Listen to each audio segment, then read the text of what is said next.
Dear students, we are continuing a series on exception of p-block elements.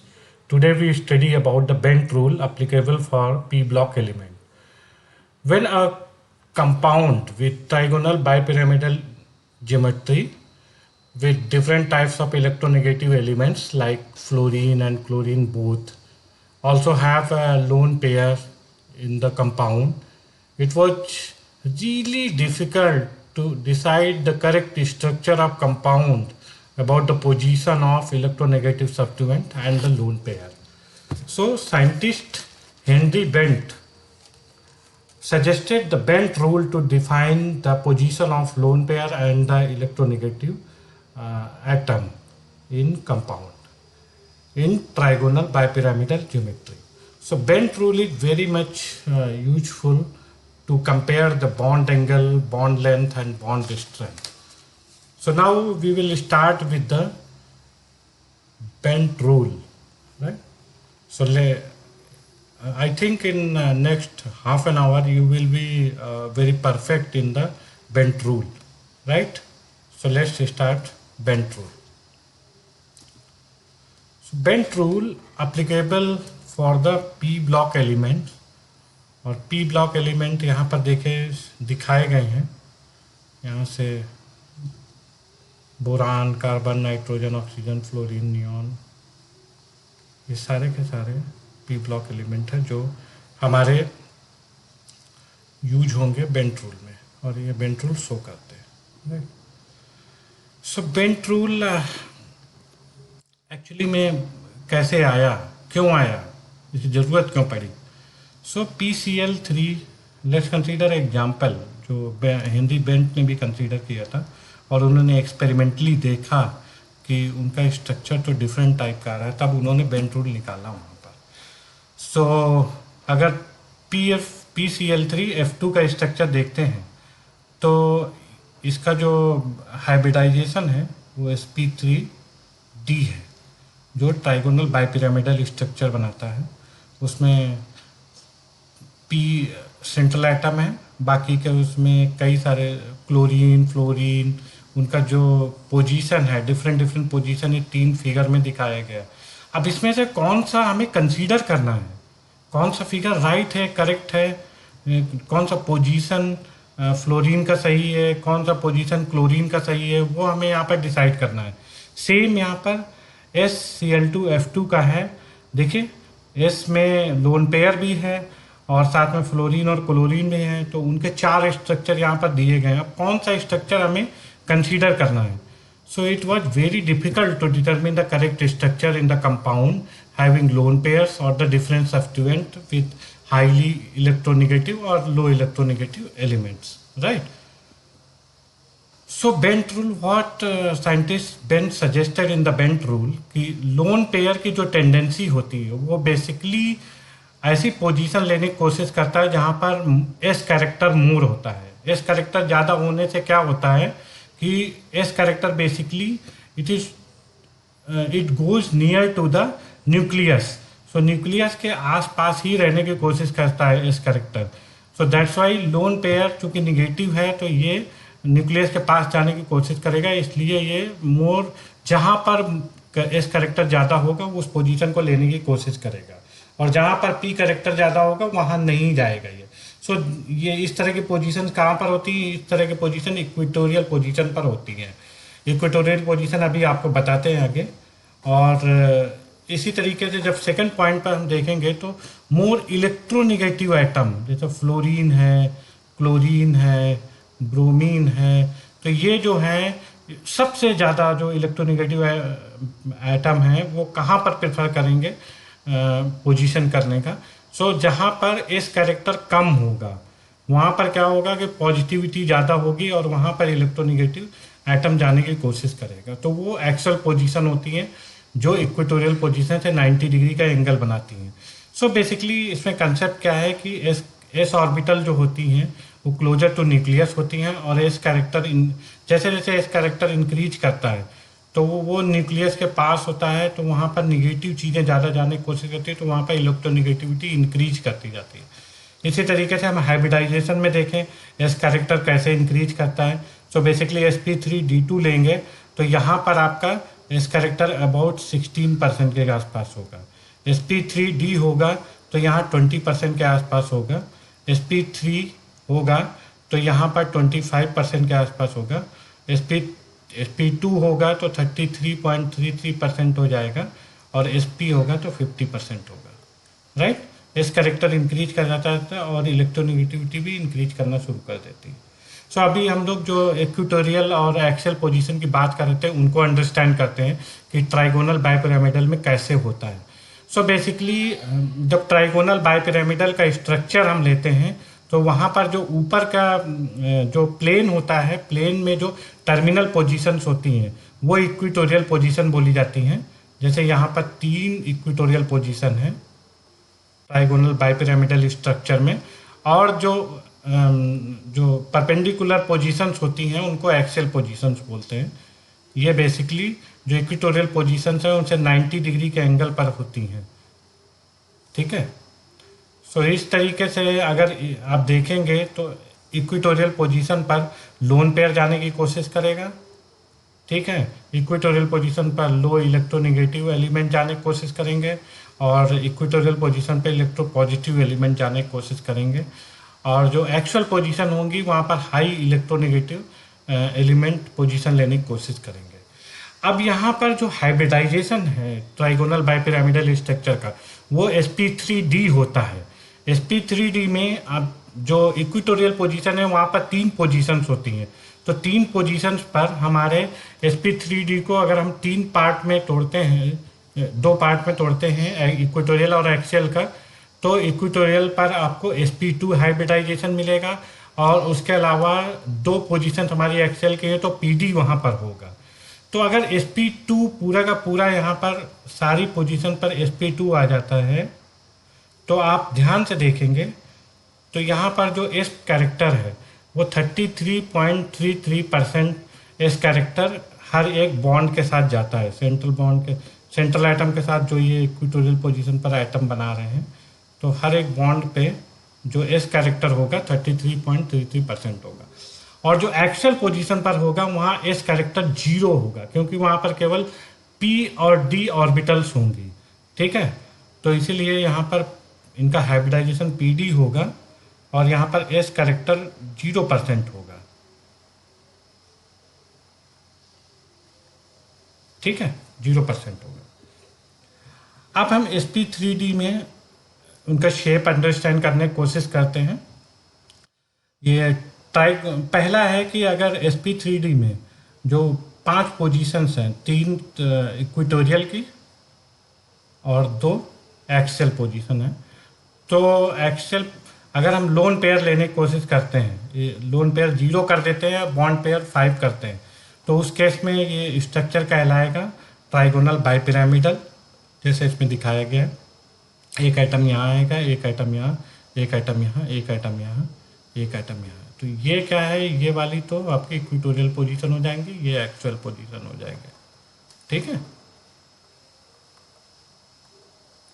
और इनके example हैं PCl5, PCl3, F2, ठीक है। अगर लोन पेयर 1 हो जाता है sp3d हाइब्रिडाइजेशन में और बॉन्ड पेयर 1 होता है, तो आप जानते हैं इसका हाइब्रिडाइजेशन निकालना है तो bond pair plus lone pair 5 में sp3d होगा। तो अगर यहाँ पर लोन पेयर है तो लोन पेयर बेसिकली ये प्रेफर करेगा, आपको मालूम है हेनरी बेंट ने बोला है कि लोन पेयर इक्वेटोरियल पोजीशन पसंद करेंगी और जो हाईली इलेक्ट्रोनेगेटिव एटम हैं वो एक्सियल पोजीशन पसंद करेंगे। तो यहाँ पर जो लोन पेयर है, लोन पेयर इक्वेटोरियल पोजीशन पर आएगा और इस तरीके से ये स्ट्रक्चर बनेगा। सो ये आप ध्यान से देखेंगे तो ये सीसॉ का स्ट्रक्चर है, देखें ये इस तरीके से सीसॉ करते हुए बच्चे कैसे होता है यहाँ पर इस तरीके से, ठीक है, सीसॉ करते हैं ना यहाँ बच्चे, तो वो स्ट्रक्चर आ जाएगा। इसका एग्जांपल है SF4 SOCl4, ठीक है।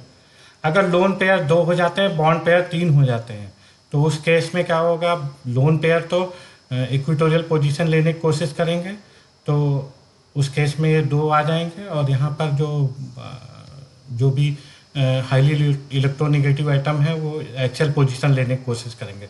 तो इन दिस केस इसमें जो स्ट्रक्चर बन रहा है वो टी शेप का बन रहा है। ClF3 और BrF3, ये दो इसके एग्जाम्पल हैं, और भी एग्जाम्पल हो सकते हैं।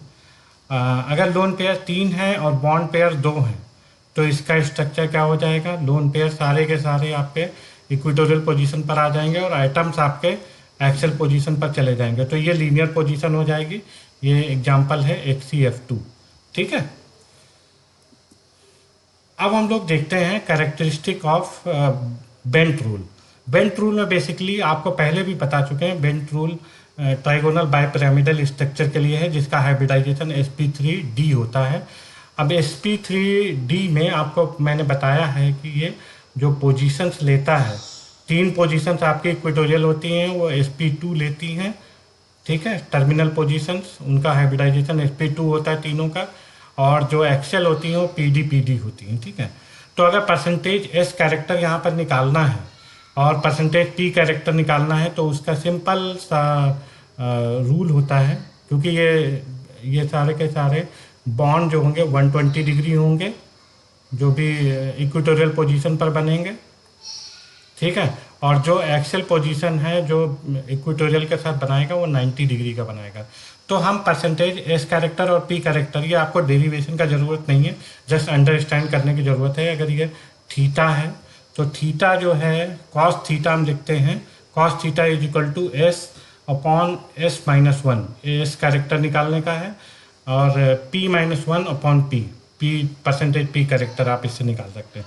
तो यहाँ पर अभी हम लोग ट्राइगोनल बाइपिरामिडल में देख रहे हैं कि कैसे परसेंटेज एस कैरेक्टर क्या इक्वेटोरियल में होगा, कॉस कितना हो जाएगा, थीटा 120 डिग्री हो जाएगा, 120 degree is equal to S upon S minus 1, और कॉस 120 डिग्री होगा minus half is equal to S upon S minus 1, S minus, और इसको आप सॉल्व करेंगे तो यहाँ पर से एस परसेंटेज आ जाएगा 33.33%।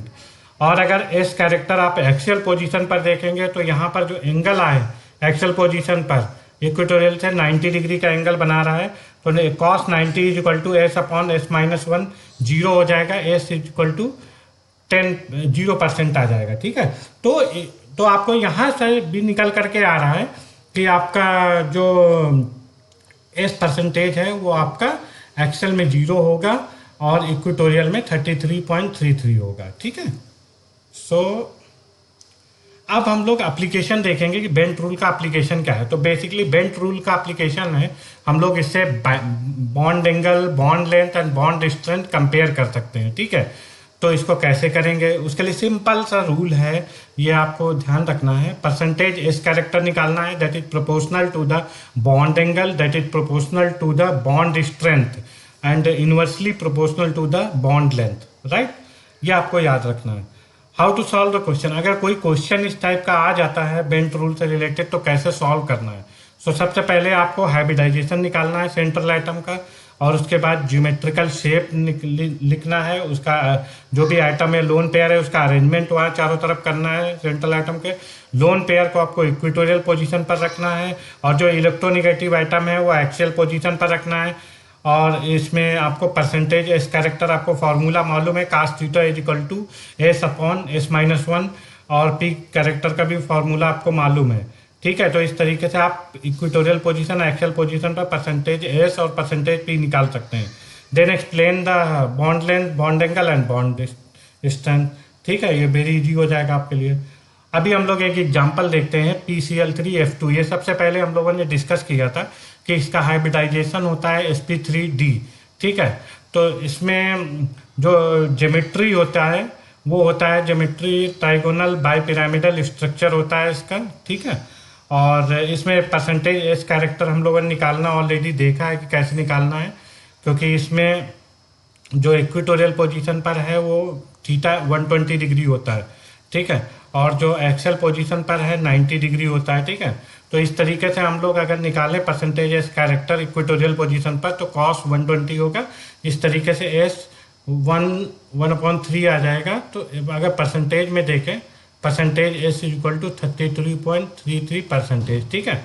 इसी तरीके से परसेंटेज एस कैरेक्टर जो एक्सेल पोजीशन पर है तो कॉस 90 हो जाएगा, cos 90 S upon S minus 1 होगा, is equal to S is equal to 0% होगा। तो परसेंटेज एस हम अगर एक्सेल पोजीशन पर देखेंगे तो 0% होगा, राइट। सो अभी ये 3 स्ट्रक्चर हैं, अभी क्या इसमें से क्या समझ में आता है कि क्या होगा। तो अभी देखिए यहाँ पर जो हमारे आपको सिंपल सा बताया गया है, रूल ये है कि जो हाईली इलेक्ट्रोनिगेटिव आइटम है वो आपका एक्सेल पोजीशंस लेंगे, जो बेंट रूल में डिफाइन किया गया है, और जो लोन पेयर हैं वो आपकी इक्वेटोरियल पोजीशन लेंगे। तो यहाँ पर हाईली इलेक्ट्रोनिगेटिव आइटम कौन से हैं, फ्लोरीन है, वो आपके कहाँ पर जाने चाहिए, वो आपके एक्सेल पोजीशन पर जाना चाहिए। तो यहाँ पर देखिए फ्लोरीन एक्सेल पोजीशन पर है, तो यही स्ट्रक्चर सही है, ठीक है। So F is more electronegative, so electronegative at less s character position पे। तो इसका लेस एस कैरेक्टर पोजीशन कौन सा है, आपका एक्सेल पोजीशन है, जहाँ पर केवल पी डी होता है हाइब्रिडाइजेशन, राइट। तो हमारा जो एस परसेंटेज होता है एक्सेल पोजीशन पर लेस होता है और इक्वेटोरियल पोजीशन पर ज़्यादा होता है, ठीक है। तो जो फ्लोरीन है वो एक्सेल पोजीशन पर आ जाता है। डाइपोल मूवमेंट आपका 0 होगा, आप खुद से निकाल करके देख सकते हैं, ठीक है। यहाँ पर से आप निकाल करके देख लीजिए, आपका पता चल जाएगा आपको डाइपोल मूवमेंट। ये देखिए यहाँ से 120 है, आप इसको 2 पार्ट में इसको डिवाइड कर लीजिए ये कंपोनेंट को, ठीक है। इस कंपोनेंट को डिवाइड करेंगे तो ये आ जाएगा, एक साइन थीटा का कंपोनेंट होगा, एक कॉस थीटा होगा। तो कॉस थीटा ये कंपोनेंट होगा, साइन थीटा ये कंपोनेंट होगा। ये साइन थीटा कंपोनेंट दोनों एक दूसरे को निगेट कर देंगे तो 0 हो जाएगा। ये कॉस थीटा कंपोनेंट दोनों के जुड़ जाएंगे, लेकिन इस साइड में भी कॉस थीटा है तो ये सेम होगा, तो ये 0 हो जाएगा। डाइपोल मूवमेंट इक्वेटोरियल पोजीशन पे, एक्सेल पोजीशन पे ऑलरेडी अपोजिट है तो ये 0 हो जाएगा, ठीक है। तो डाइपोल मूवमेंट बेसिकली 0 होगा। सो इसमें बॉन्ड स्ट्रेंथ इंक्रीज कर जाता है और ये काफ़ी स्टेबल कंपाउंड होता है क्योंकि डाइपोल मूवमेंट 0 है, नॉन पोलर है। बॉन्ड लेंथ क्या होता है, अगर 2 कंपाउंड है बी एफ और बी सी, 2 तरह के बॉन्ड है बी एफ और बी सी एल, तो इसमें बॉन्ड लेंथ किसका ज़्यादा होगा। तो चूंकि क्लोरीन का बोरान का साइज तो एक ही है और फ्लोरीन का साइज भी छोटा होता है, ठीक है। अगर बोरान का साइज एक ही है, सी एल का साइज थोड़ा बड़ा हो जाता है, तो बॉन्ड लेंथ किसका ज़्यादा हो जाएगा, सी एल का ज़्यादा हो जाएगा। जिसका साइज ज़्यादा होगा उसका बॉन्ड लेंथ ज़्यादा हो जाएगा, ठीक है। तो at equatorial position C L repulsion is less, ठीक है। बॉन्ड एंगल 120 डिग्री है, ठीक है। अब SF4 का एक एग्जांपल ले लेते हैं, इसका हाइब्रिडाइजेशन भी आप निकाल सकते हैं। इसमें एक लोन पेयर है और 4 हमारे बॉन्ड पेयर हैं, तो lone pair plus bond pair is equal to 5, तो हाइब्रिडाइजेशन हो गया sp3d, ठीक है। ज्योमेट्री हो जाएगी ट्राइगोनल बाइपिरामिडल, राइट। अब यहाँ पर देखें इसके जो पॉसिबल स्ट्रक्चर है, एक लोन पेयर है और 4 हमारे बॉन्ड पेयर हैं। तो बॉन्ड पेयर देखिए 2 स्ट्रक्चर हमारे बने हैं, एस एफ एफ एफ और ये लोन पेयर। अब इसमें से कौन सा स्ट्रक्चर सही है, तो हेनरी बेंट ने क्या बोला था कि जो लोन पेयर है वो इक्वेटोरियल पोजीशन लेगा और जो मोस्ट इलेक्ट्रोनिगेटिव एलिमेंट है वो एक्सेल पोजीशन लेंगे, तो ये वाला स्ट्रक्चर सही होगा। अब कुछ इंपॉर्टेंट प्रॉब्लम्स करते हैं जिससे हमारे और कंसेप्ट क्लियर हो जाए। Which is correct statement, as the S character of the hybrid orbital decreases. अगर एस कैरेक्टर हाइब्रिड ऑर्बिटल का डिक्रीज करता है तो उस कंडीशन में क्या होगा। तो आपको पहले मैंने बताया है कि S character is proportional to bond angle, is proportional to bond strength, is inversely proportional to bond length, ठीक है। तो अभी यहाँ क्या होगा, एस कैरेक्टर डिक्रीज कर रहा है, ये डिक्रीज कर रहा है तो बॉन्ड एंगल डिक्रीज करेगा, बॉन्ड स्ट्रेंथ डिक्रीज करेगी, बॉन्ड लेंथ इंक्रीज करेगी, ठीक है। तो यहाँ पर से आप देख लीजिए बॉन्ड एंगल डिक्रीजेज, ये तो ठीक है। Bond strength increases, bond strength ये भी डिक्रीज करेगी, गलत है। बॉन्ड लेंथ इंक्रीजेज, ये सही है। Size of the orbital increases. अब साइज ऑफ द ऑर्बिटल क्या होगा कि अगर आप जनरली देखिए एस कैरेक्टर कहाँ पर, न्यूक्लियस के चारों तरफ रहने की कोशिश करता है जो एस कैरेक्टर होता है, ठीक है। तो अगर एस कैरेक्टर डिक्रीज कर रहा है इसका मतलब क्या है कि हमारा जो जो साइज ऑफ द ऑर्बिटल है वो किस पे डिपेंड करेगा, जो प्रिंसिपल क्वांटम नंबर होगा n is equal to 1, n is equal to 2, n is equal to 3, जैसे जैसे प्रिंसिपल क्वांटम नंबर बढ़ेंगे साइज ऑफ द ऑर्बिटल बढ़ता जाएगा। ठीक है, ऑर्बिटल बढ़ेगा तो यहाँ पर जो एस कैरेक्टर है, चूंकि न्यूक्लियस के ज़्यादा पास में नहीं तो एस कैरेक्टर डिक्रीज करता जाएगा। ठीक है, एस कैरेक्टर डिक्रीज करेगा तो क्या हो जाएगा, size of the orbital increase करेगा, तो ये भी सही है। ठीक है, तो इस तरीके से हमारा ए आंसर सही है यहाँ पर। Percentage P character at lone pair of N S three, N S three में लोन पेयर निकालना है, तो एन एस थ्री का जो स्ट्रक्चर होता है बेसिकली ये होता है। ठीक है, अब यहाँ पर से हमें देखिए यहाँ पर जो इनका एंगल होता है 107 डिग्री है। ठीक है, तो अभी हम क्या करेंगे, हमें लोन पेयर पे पूछा गया है पी करेक्टर, तो हम पहले जो हमारे एन एच बॉन्ड है उस पर एस करेक्टर निकालेंगे। तो उस पर एस करेक्टर निकालने का क्या होगा, तो cos 107 degree is equal to S upon S minus 1। तो इसको आप सॉल्व करेंगे तो आपका एस आ जाएगा 0.3 अपॉन 1.3। ठीक है, तो ये आपका आ जाएगा 0.23। ठीक है, तो इस करेक्टर आ गया 23% एक्चुअली में। तो 23% एक बॉन्ड के लिए, एक एन एच बॉन्ड के लिए आएगा। इस तरीके से सिमिलर 3 बॉन्ड है, तो इस total S character N H bond पर कितना हो गया 69%। ठीक है, कितना हो गया टोटल 69% हो गया तीनों बॉन्ड के लिए। एक बॉन्ड के लिए कितना आया था 23%। तो इस तरीके से NH के कितने बॉन्ड हैं, एक बॉन्ड, दो बॉन्ड, तीन बॉन्ड हैं, तो उस तीन से मल्टीप्लाई करना पड़ेगा आपको, तो टोटल एस करेक्टर आ जाएगा। तो ये आ गया। अभी लोन पेयर के लिए एस करेक्टर निकालना है, तो 100 में सब्सट्रैक्ट करना पड़ेगा इसको, तो 69%, तो यहाँ पर आ जाएगा 31%। 31% लोन पेयर पे एस करेक्टर है। ठीक है, अब percentage S character lone pair पे प्लस परसेंटेज पी कैरेक्टर, दोनों का जो सम है वो 100% होगा। तो यहाँ पर आप देखेंगे तो परसेंटेज पी कैरेक्टर जो है लोन पेयर पे वो 100 माइनस 31% आएगा is equal to 69%, that is less than the 75%। ठीक है, तो ये आंसर हो जाएगा आपका इस तरीके से। So student, let's solve the last question, and this is a very important and conceptual question. So now this has CH4, CH3F, CH2F2, CHF3, and they are asking the bond length of CH. Okay. So what will happen in CH4? This is a tetrahedral compound.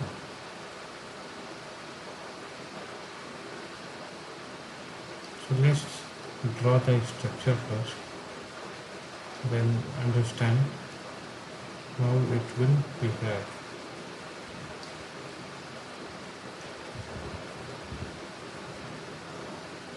Right. So इसमें क्या होगा students कि आपका highly electronegative atom जब इसमें आएगा तो उसमें परसेंटेज पी कैरेक्टर इंक्रीज करेगा। आपको मालूम है कि हाईली इलेक्ट्रोनेगेटिव एटम जहाँ पर परसेंटेज पी ज़्यादा होता है वहीं पर इंटर करता है।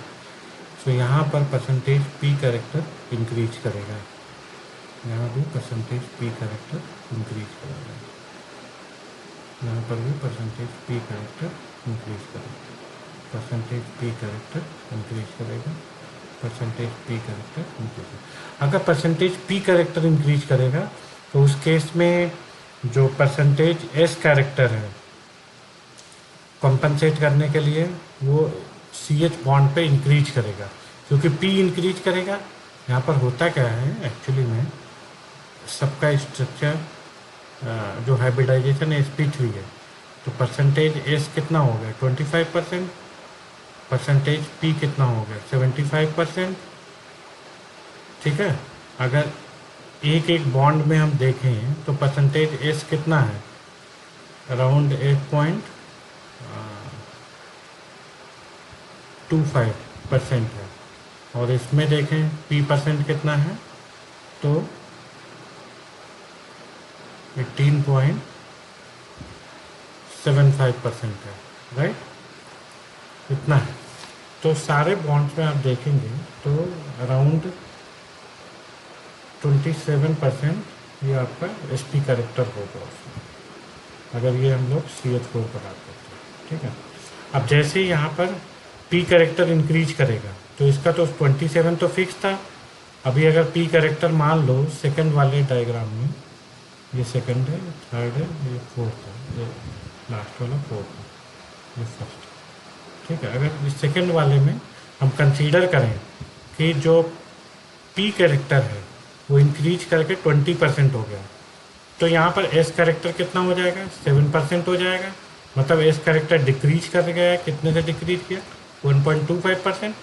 तो ये कहाँ पर इंक्रीज करेगा, ये CH बॉन्ड पे इंक्रीज करेगा जाके, ये सारा का सारा S कैरेक्टर यहाँ पर आएगा, तो यहाँ पर S कैरेक्टर इंक्रीज करेगा। सिमिलरली यहाँ पर जब P कैरेक्टर दो यहाँ बॉन्ड्स में इंक्रीज करेगा तो यहाँ पर H कैरेक्टर CH बॉन्ड में S कैरेक्टर इंक्रीज करेगा और ज़्यादा इंक्रीज करेगा। तो जब S कैरेक्टर आपको मालूम है कि इनका रिलेशनशिप क्या होता है, percentage S character is proportional to 1 bond length, right. तो अगर परसेंटेज S कैरेक्टर इंक्रीज कर रहा है तो बॉन्ड लेंथ क्या करेगी, डिक्रीज करेगी। तो सिमिलरली इसमें क्या होगा, इसका सबसे ज़्यादा होगा CH4 का, फिर CH3F का होगा, फिर CH2F2 का होगा, CHF3 का सबसे कम होगा, ठीक है ना। तो ये आपको समझ में आ गया होगा अभी। दूसरा एक क्वेश्चन ये है CH3F CH2F2 और इसमें CF का बॉन्ड लेंथ पूछा गया, यहाँ पर CH का पूछा गया था, यहाँ CF का पूछा गया। चलो इसका भी ड्रॉ करके देख लेते हैं एक बार।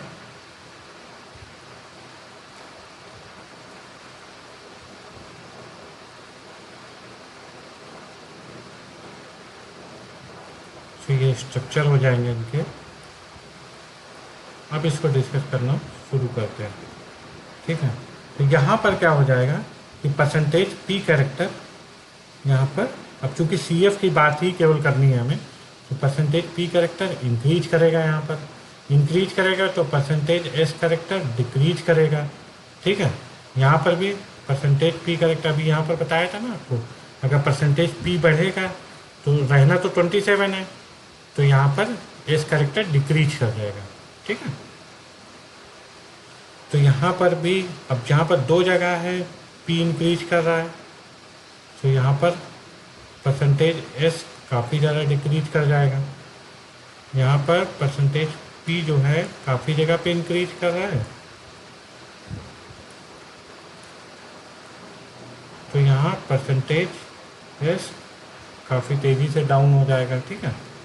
तो अब जब परसेंटेज F डाउन होगा तो उसका रिलेशनशिप क्या होता है, percentage F S proportional to 1 bond length. जब ये डिक्रीज कर रहा, परसेंटेज S डिक्रीज कर रहा, तो बॉन्ड लेंथ क्या हो जाएगी, इंक्रीज। यहाँ पर जो है जो बॉन्ड लेंथ है वो इससे CF बॉन्ड लेंथ जो है वो इंक्रीज करेगी, यहाँ पर इंक्रीज करेगी, क्योंकि इस कैरेक्टर डिक्रीज किया तो बॉन्ड लेंथ इंक्रीज करेगी। यहाँ पर CF बॉन्ड लेंथ इंक्रीज करेगी, यहाँ पर CF और ज़्यादा इंक्रीज करेगी, ठीक है, क्योंकि S कैरेक्टर काफ़ी ज़्यादा डिक्रीज कर जाएगा। अब हम लोग SeF4 SeF3 SeF3Cl SeF2Cl2 को देखते हैं। तो यहाँ पर क्या करेंगे, इनका जो स्ट्रक्चर बनेगा बेसिकली ये होगा आपका ट्राइगोनल बाइपिरामिडल, राइट। तो यहाँ पर एक तो लोन पेयर होगा Sc के ऊपर और बाकी के फ्लोरीन होंगे, ठीक है, इक्वेटोरियल पोजीशन और एक्सेल पोजीशन पर।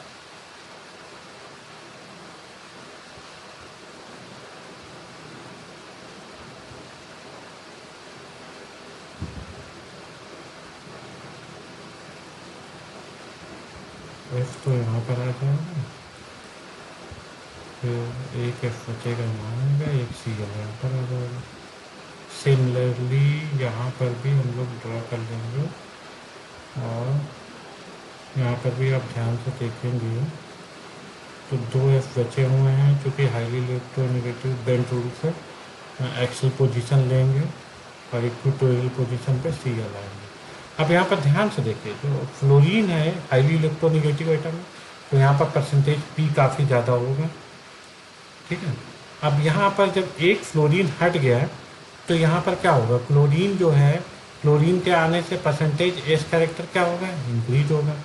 यहाँ पर 2 क्लोरीन आए हैं तो परसेंटेज एस कैरेक्टर और इंक्रीज कर गया। ठीक है, तो जो परसेंटेज एस कैरेक्टर इंक्रीज करता है तो इसका रिलेशनशिप क्या होता है, is proportional to bond angle. तो अगर एस कैरेक्टर इंक्रीज करेगा तो बॉन्ड एंगल बढ़ेगा। तो इक्वेटोरियल पोजीशन पर यहाँ पर देखिए इसका बॉन्ड एंगल कम होगा, इसका बॉन्ड एंगल उससे ज़्यादा होगा और ये इससे ज़्यादा होगा, क्योंकि परसेंटेज एस कैरेक्टर सबसे ज़्यादा इसमें होगा, उससे कम इसमें, उससे कम इसमें। ठीक है, so friends, now we will stop this video here and we will discuss next topic next session, right? Thank you, all the best.